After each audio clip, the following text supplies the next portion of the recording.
truth of the matter is there are things that God wants to do on this earth through you.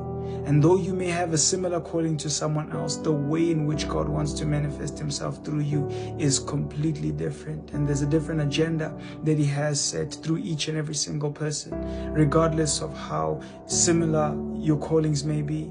So we then come to a place where we then fast so that we can be able to draw away from distractions and hear what God is saying. So maybe there's certain answers that you require from God.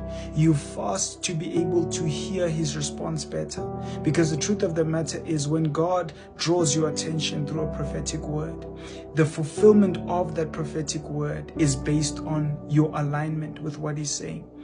And what do I mean? A practical and simple example of this is if God says that he's going to bless you with a car, it is through a prophet, it is your responsibility to go back to him in private and seek the method that he wants to use. God doesn't always want to bring things through people just spontaneously, but sometimes there's a process that God requires for you to go through that will develop you and improve you as a person. So maybe he wants you to work for that money to get that car. Maybe he wants to do something spectacular, but it all depends on what God wants to do with you and how he wants to relate to you in that season. So we fast so that we can align with what he's saying and what he wants to do. We fast so that we draw nearer to the King to understand what his heart is, because being friends with Jesus is like being friends with the president of a country. By virtue of you being friends with him, you have access to everything that he has because you are that close. So he's saying that there's things I want to do in the earth, but I need someone who's going to partner with me to do these things. But if there's so many distractions in your life, you will never get to hear what he wants to do through you specifically.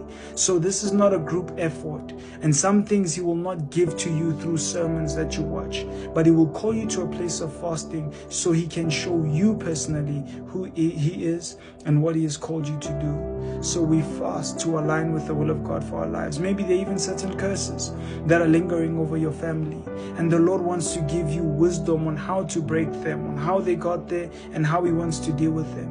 And if we avoid fasting or treat it as a dread or cheat, our fasting days, we then rob ourselves of the true essence of hearing words from the mouth of a person who has everything in his power for you. So when you require something from God, you fasting is you seeking for a response from him, or you aligning with his voice so that he can clarify what he wants to say or what he wants to do.